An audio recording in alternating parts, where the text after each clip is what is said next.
you might not know about. We're also going to talk about a cool thing is how can you let your app detect connectivity so you can actually progressively act on the user connectivity. And we're going to lightly touch web components because we're also using them, a bit of them. So, like as you know, progressive web apps is a big thing. We're going to just try to lightly go over it. So let's take a look. What is a progressive web app? A progressive web app is not only one big thing, it's a set of different technologies, some of them really new, some of them really old, that are put together for one main goal, which is don't fail to the user. Yeah, so we could actually talk all day long if we wanted to about progressive web apps, but we're going to refer the most important things about them. So progressive web apps should be responsive. They should be independent on the user connectivity, meaning they would work properly on really high-speed internet, what we call Li-Fi, like 2G really slow things, or even complete full-blown offline status. Yeah, they are designed to be safe and app-like, installable and linkable and, well, easy to share. Yeah, we're going to go through a bit of all those in the rest of our talk. So the main concept here is to don't fail to the user. Historically, as a web developer, you had no control of what was happening over the network. And when the lack of network was there, when the user is offline, the user was left with nothing to play with. And nothing is boring. People will not like that. People will leave your app, will stop using your site if you give them that. So we have ways of counterbalancing that. So the philosophy behind it is the offline first. The offline first principle states that we are going to try to cache as many assets and as many content in the browser as we can, and as a first instance, show it. We are going to make a request over the network. We are going to see if there is new content there, but we are not going to wait on it. The first important stuff is to show content, valuable content to the user. And because this content that you have cached is better than nothing. In this way, the user is happy online, happy offline, and happy on slow networks. One of the good things on progressive web apps is performance. They're meant to be fast. Using these technologies, you can actually intercept requests that should go on either the browser cache or the server and act on it and respond with whatever you want. And because it's all in JavaScript, it's all programmable, you actually have full total control of what you can do. So let's make a demo. Let's take a look to our experiment. Actually, if you scan this QR code, or if you go to adammodus.github.io, you will have access to our experimental app. We have to warn you, though, that because this is experimental technology, it might not work on all browsers. Currently, we are supporting on desktop Chrome and all versions of up-to-date Chromium or Canary. We're supporting Firefox, and on mobile, we're supporting Android Chrome. Yeah. So if you go there, this is more or less what you are going to see. It's a simple to-do list app. You have a menu here. You can add test to do, but yeah, we have also some mock data for you, so you don't have to waste your time. There is a to-do list, and well, once you have done something, you can just remove it. Yeah, it's working on touch, so it could be handy for you on your phone if you feel like it. So let's take a look also to one of the important aspects of progressive web apps. Yeah. So because progressive web apps should feel and look like an app, that means your website or web app has to be installable, and for that you need to provide it on either desktop or mobile environments, an app name, an icon, and an app-like behavior. So how do we get there? How do we provide all this information? Well, there is a technology called Web App Manifest, which is simply a JSON where you can list all this information. You say you provide different sizes for your icons. You say what's the short name of your application, so it will show on mobiles. You say which is the full name. You can say the author. You can specify a background color, which the browser is going to use while loading the assets. So when no CSS is there, this is the first background color that is going to be shown.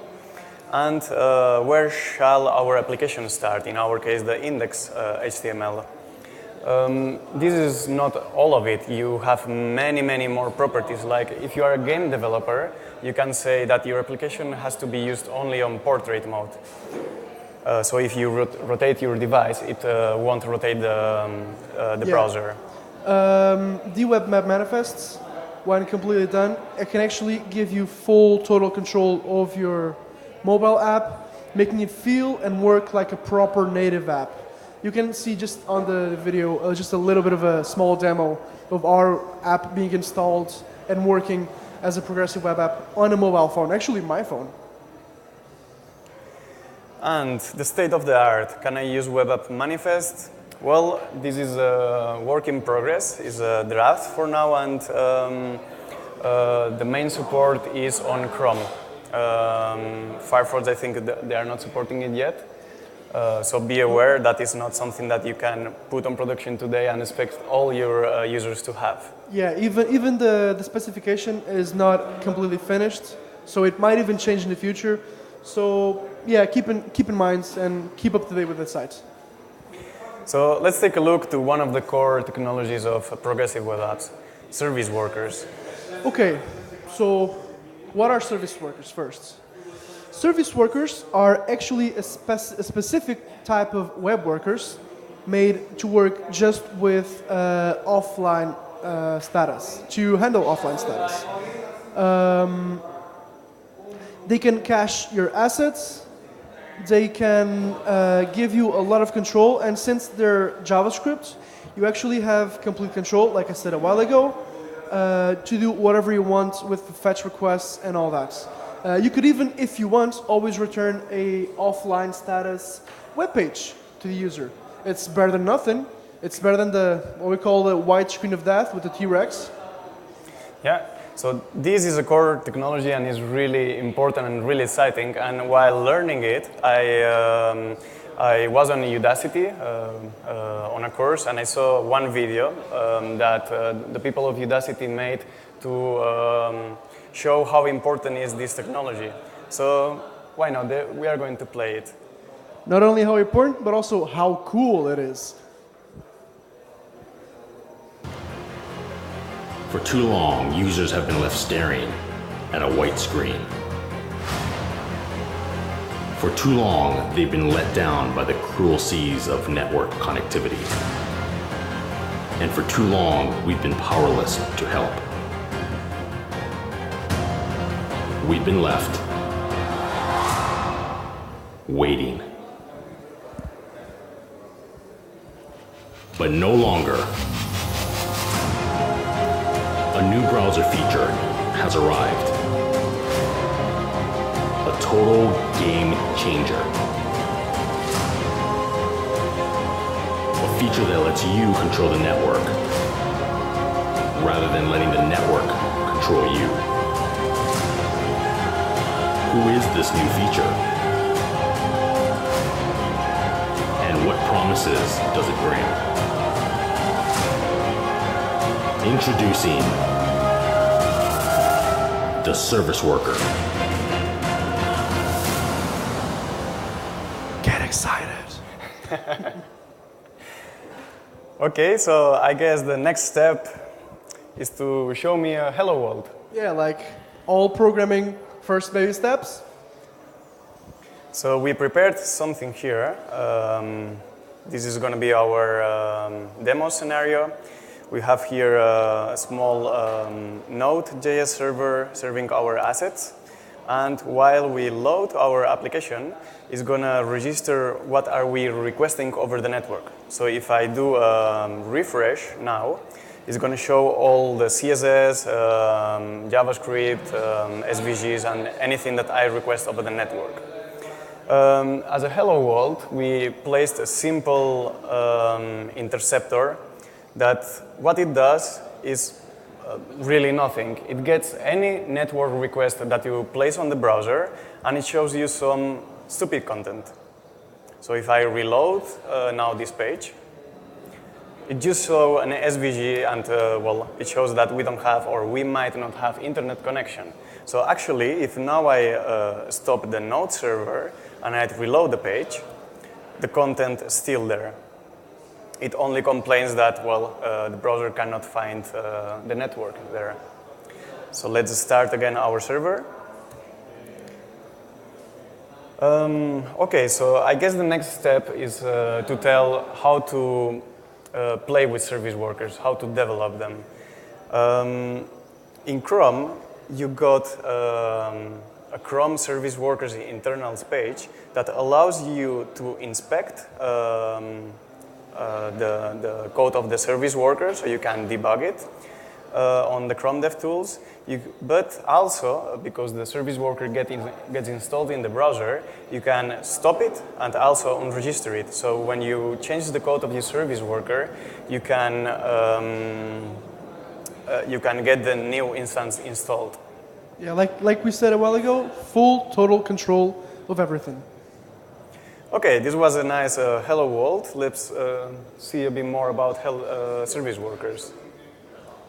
So, since service workers are part of the Progressive Web Apps new set of technologies, the main thing right now of the bats that you have to take into account is that they have to be safe, meaning that service workers will only work on HTTPS or what is considered safe connections.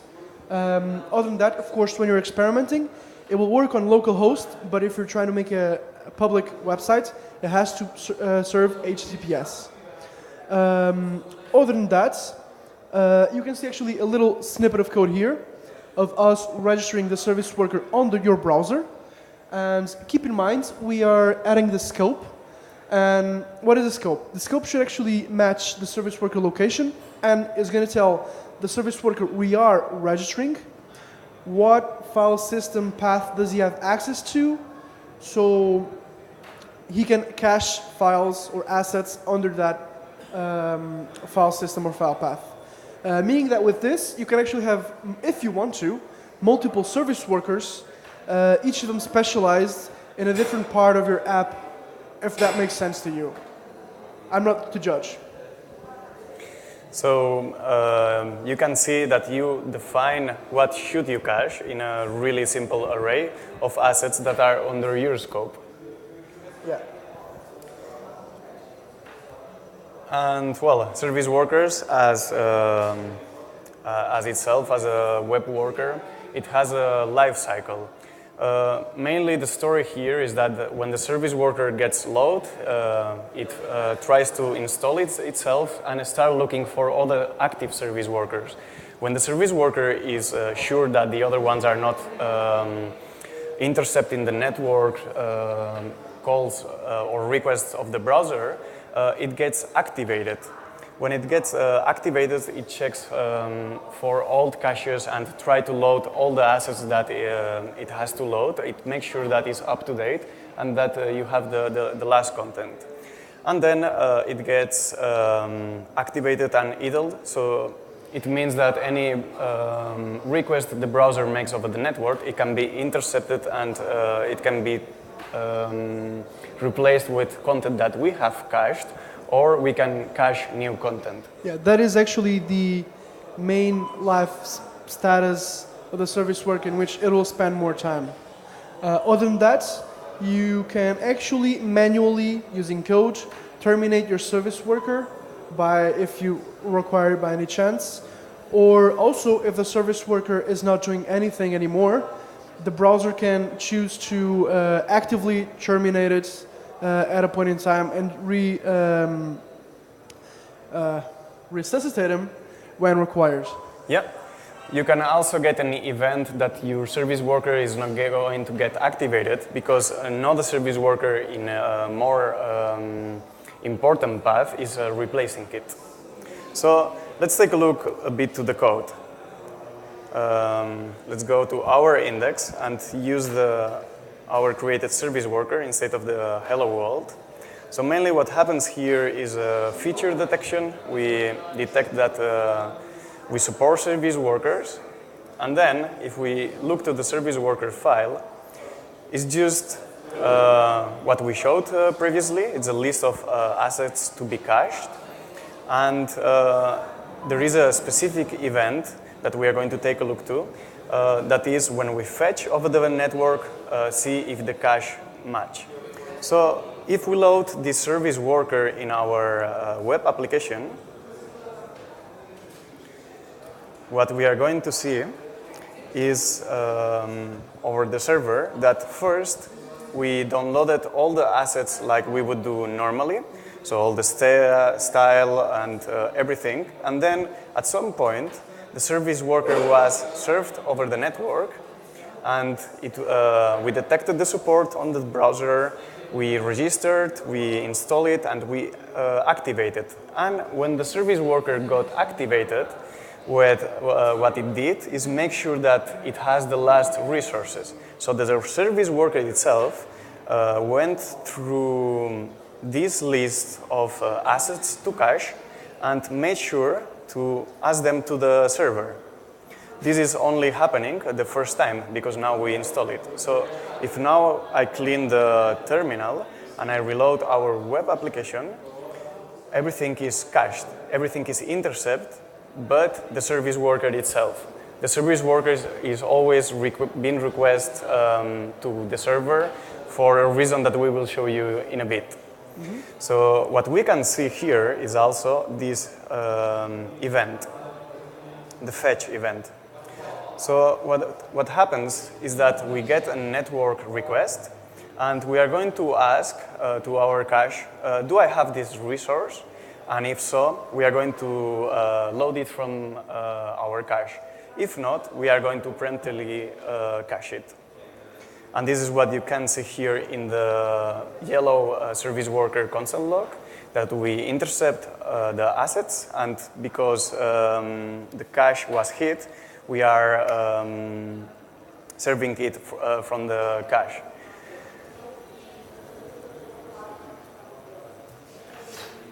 Okay, so this is mainly how the service worker works and how it caches all the resources. But now we have a web application that every time that you reload, doesn't matter if the server is offline, you get a certain set of assets. You get a CSS, you get HTML, you get JavaScript that makes your app usable and functional offline. But what happens when you want to deploy a new version? How do you control the cache invalidation? Yeah, because let's say you work on a major website, you got millions of people hourly going there, and there's a bug on an asset. Let's say there's a JavaScript issue, like a typo. It's a very common thing. How do you force the user to invalidate his cache so he can lose the buggy assets and start using the new ones? Well, the service worker actually allows you to do that using a version system. The service worker version actually will tell the user what he is, meaning that if the version changes, the user, if connected online, will automatically get all the new assets and the new service worker, because even your service worker could change itself, which is, I think, extremely useful for those scenarios. You can actually set what we did here. We are using a numbered version, but also today's date. So by default, we're actually making the user reload everything every single new day he accesses our websites. But if he goes 20 times to the website on the same day, he's only always going to get the same cached assets. So let's try this out. Let's change the version of our service worker. And what is going to happen here now, if we start the server, is that the service worker is going to request to the server the file service worker, is going to see that there is a new version, and automatically is going to request all the resources to the server, all the new assets. So we reload the page. The service worker was the first one being served, and it says, hey, I have a new version, so I have to go again through all the list of my assets to cache, and I have to be sure to request them, so I have the latest version on our browser cache.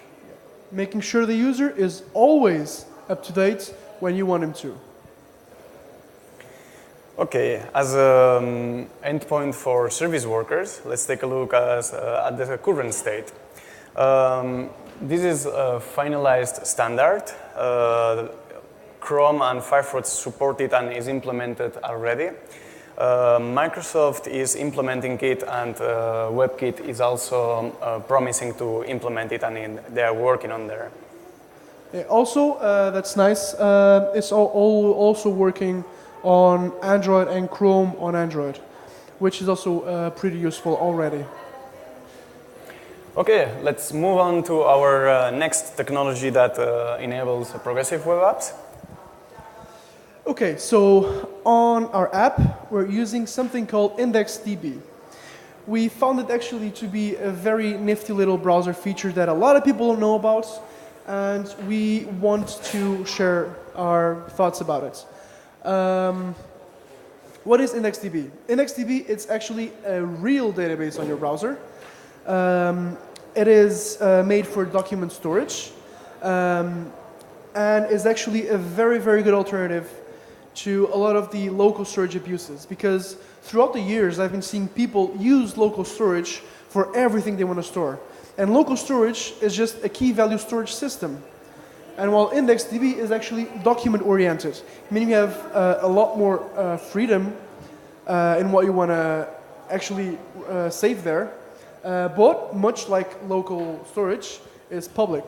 So please do not ever cache anything that's sensitive or should be secret in any way there, because a good developer will be able to find that out very easily in a way I'll show you just in a bit.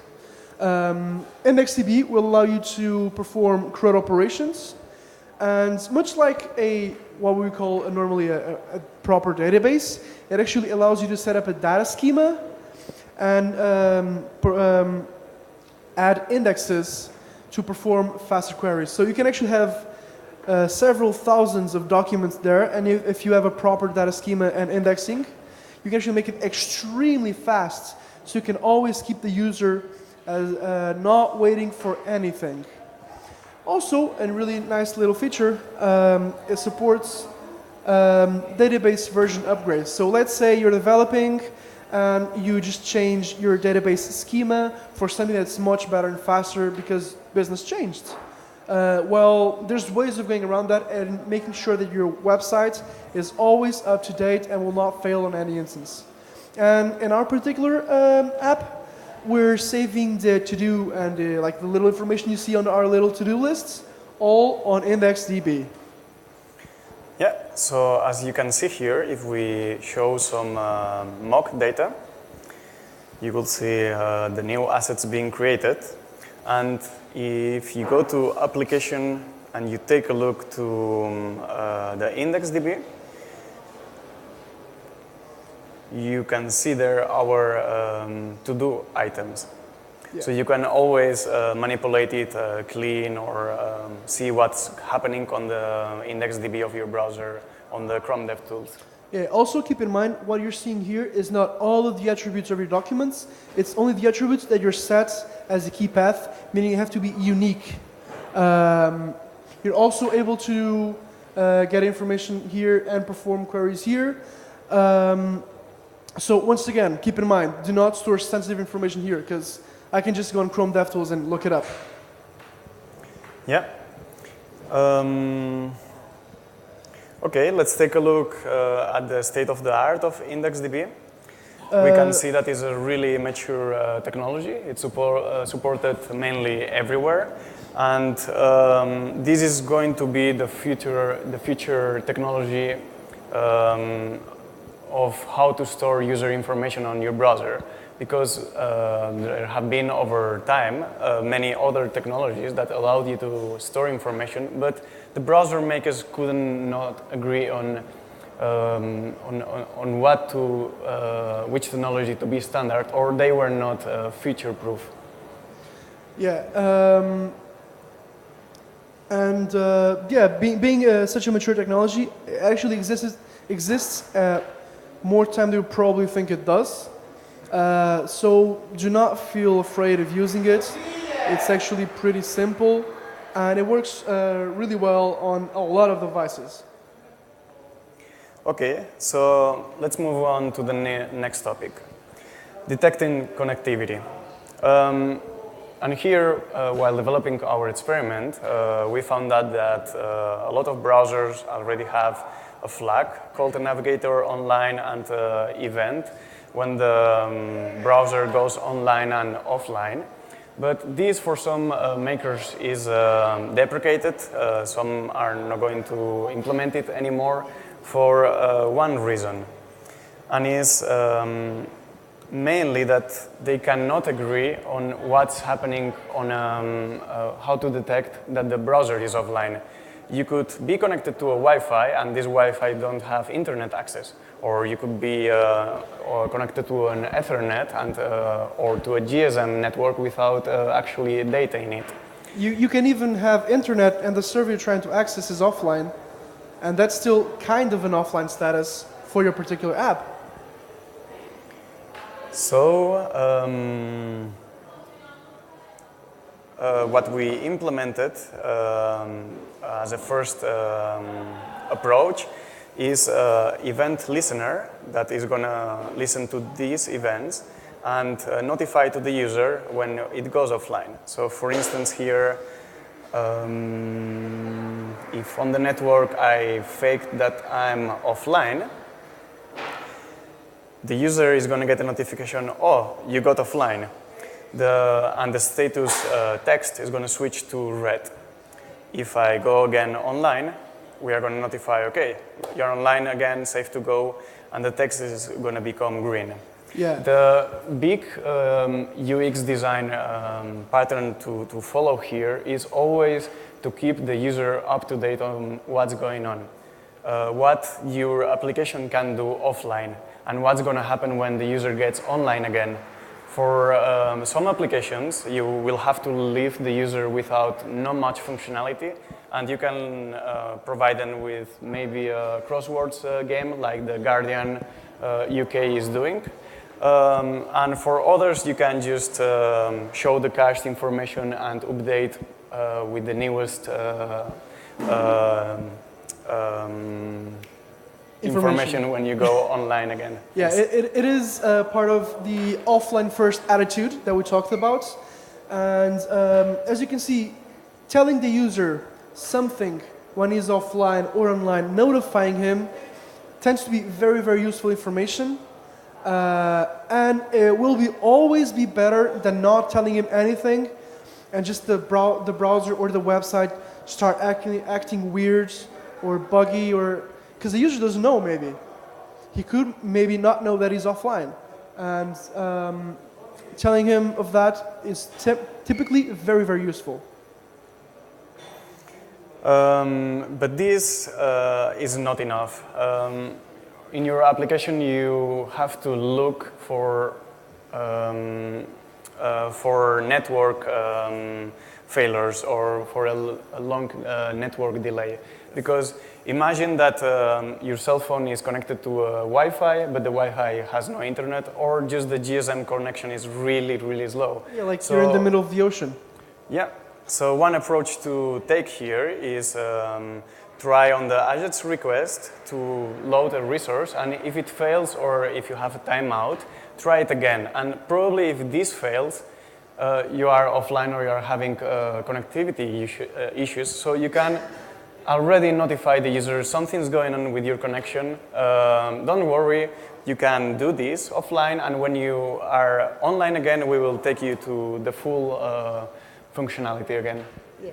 Not to be repetitive, but again, full total control of the user status and how things are at the moment, so you can act on it and progressively make things better for the user.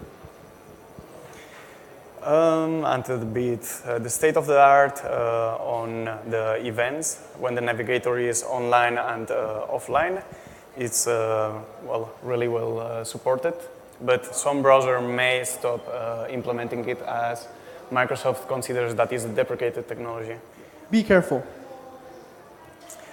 And the last technology we want to talk a bit about it is web components.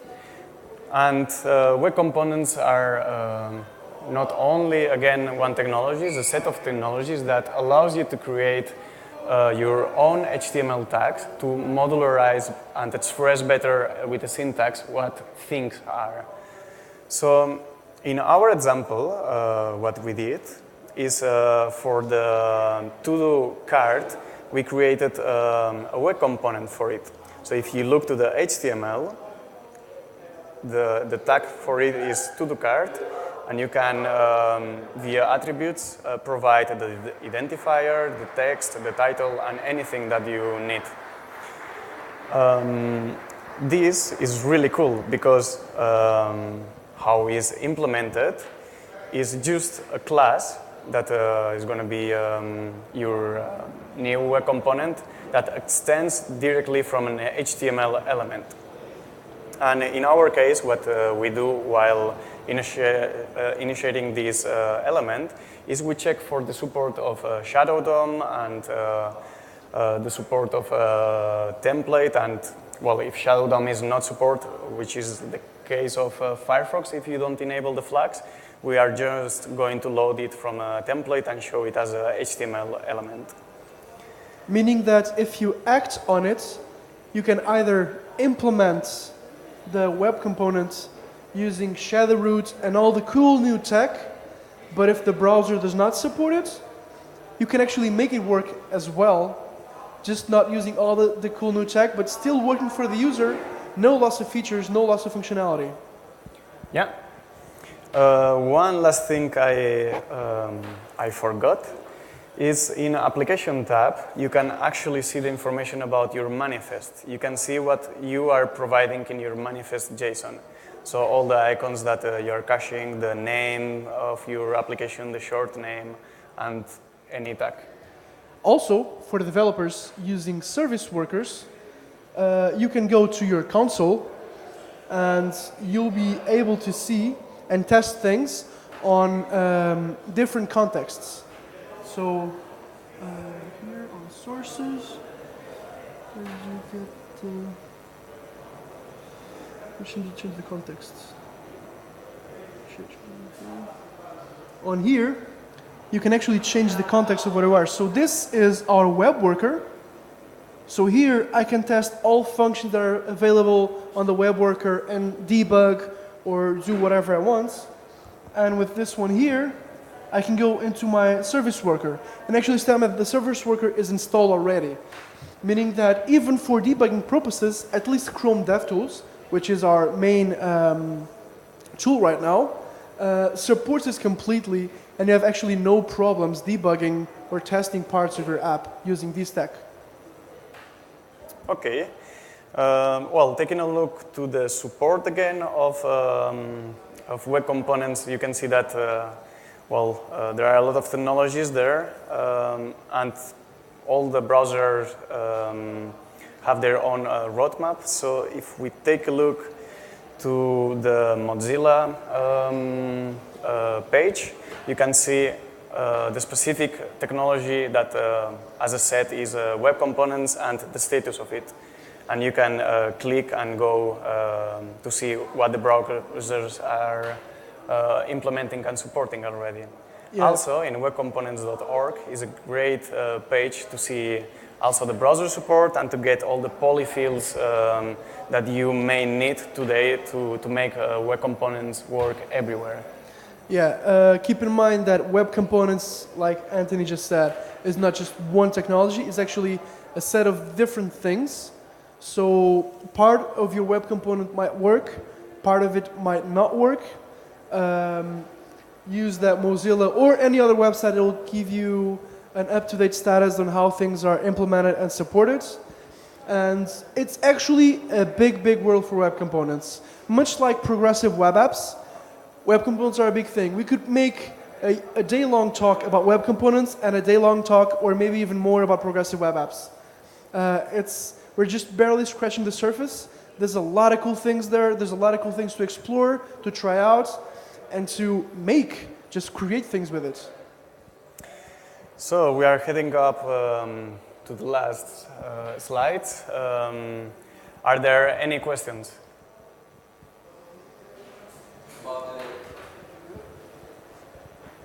About the IndexedDB, do we have control over the storage limit of IndexedDB, or how does that work? With the IndexedDB, do we have control on the storage, like the amount of storage on the IndexedDB, or is that something that the browser does?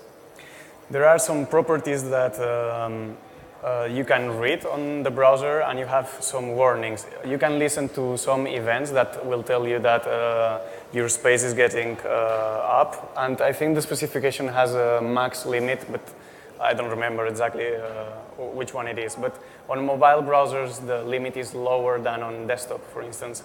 And maybe Mozilla decides that can give you more space, or maybe Chrome another one. But the API defines callbacks and events to warn you and to inform you of how much is available there. Yeah, exactly. And do keep in mind that IndexedDB is a database on your browser, so it shouldn't be a full-blown database with like all the backend stuff and all that. It should just record things that are useful to show to the user, and the user might require to see later. Yeah. What about data synchronization with the server? For example, if your app requires to save the to-dos not on IndexedDB but on the server itself, how can it be done with the service workers? Or can service workers be used for that, for example? What you could do is, well, as Rafa told, you have tools like upgrading your database when it gets not in sync, or when you release a new schema. But what you could do is proactively, when you get online again, try to send the information that your user had been working on, and well, if there is no issues adding this new information to your server, then you tell to the user your information is online and available everywhere else. And otherwise, if you get an error, if you get an issue, you may want to think about why did this happen, why the offline information is not suddenly compatible with a new entry.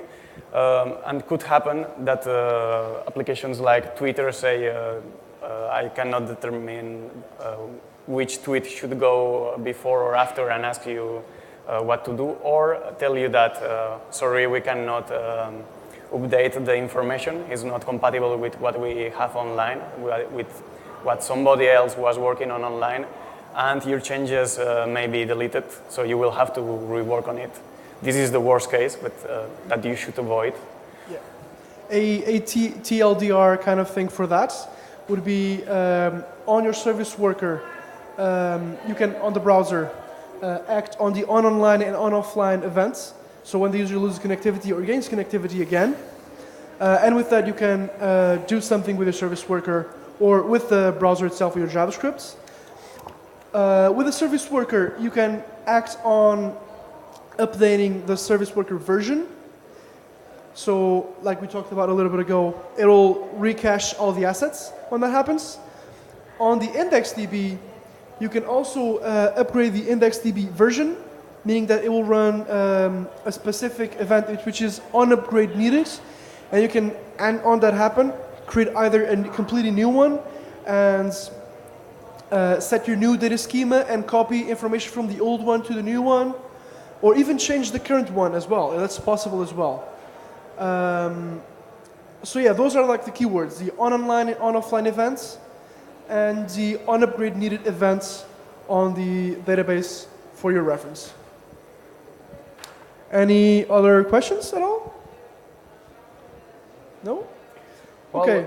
then the last thing is the resources. For service workers, we are using this great GitHub repo, Awesome Service Workers. They have a lot of links and a lot of courses, and I found the Udacity course through them.